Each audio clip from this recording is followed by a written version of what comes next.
The opposition has revealed the details of their nuclear energy plan, claiming it will be cheaper to build than the government's push towards renewables.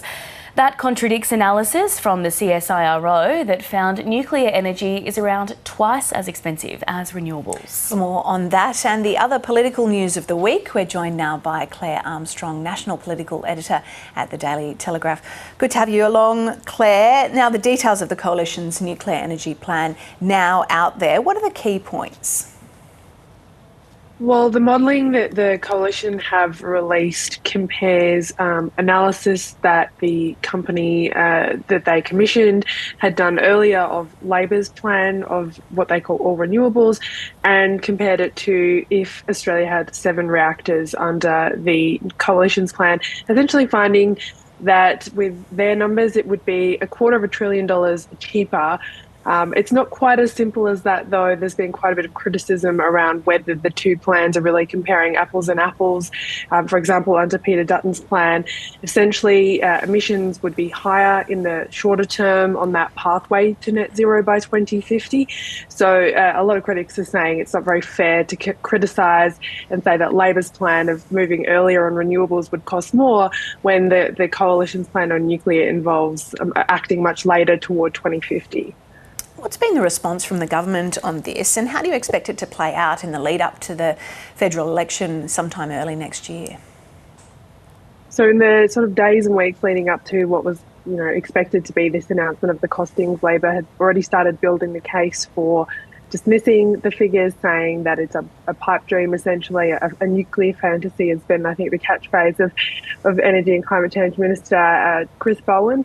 I think what really is interesting about this, though, is that it's created a real contest over energy, over the transition to net zero for this next election. It's going to be one of the, if not the biggest policy difference in terms of what the Coalition and Labor will be taking to the next election, and it's really put energy, environment and cost of living through the context of power bills right at the heart of the next election. Childcare is shaping up to also be a key difference between the two major parties. We saw the Prime Minister pitching to parents this week with plans to wind back activity tests for childcare subsidies and also pledging more funding for areas that don't have many childcare centres. How much of an election battleground is that issue going to be?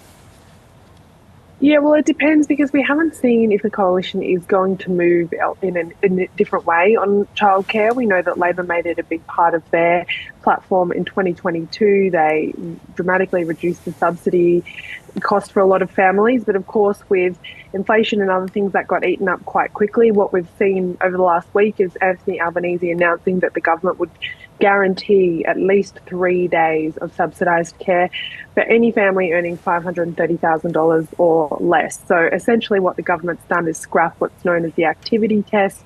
It required that a parent or guardian do a certain amount of volunteer study or work before they could qualify for any subsidised childcare for their kid. That was determined to be pretty unfair for kids that were being blocked from a lot of the educational benefits of early childhood learning. So from now on, there will be that guaranteed 3 days under Labor if they are, of course, re-elected.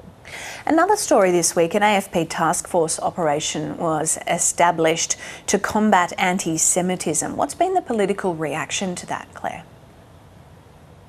Yeah, the sort of response to what has undoubtedly been growing anti-Semitism in Australia has been, as you would expect, quite complicated. This task force obviously announced in the wake of an attack on a Melbourne synagogue, which, then a few days later there was an incident in Sydney's eastern suburbs where a car was torched and houses were vandalised with anti-Israel slogans. So politically, both sides obviously moving to be supportive of this Commonwealth-led task force that's supposed to be looking at, investigating, addressing and hopefully preventing some of these anti-Semitic attacks. But as this issue has been quite fraught, both sides have sort of accused the other of either playing politics or not acting fast enough in the case of the government to respond to these issues. So it's definitely going to continue to play out politically, even as the police get to work on this task force.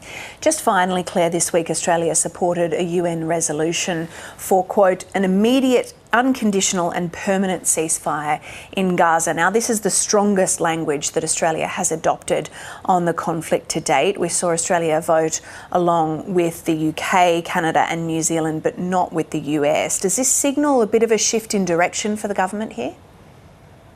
It's sort of the continuation of a shift that began some months ago. Essentially, the government has adopted this position where, as long as the UN resolution is generally aligned with the principles that the government supports around issues in the Middle East, it will be supportive of it. Now, traditionally in diplomacy, quite often the perfect is allowed to be the enemy of the good, and if there is particular wording or issues omitted from a resolution, a country will tend to either abstain or vote against rather than just support, if it's generally accepted.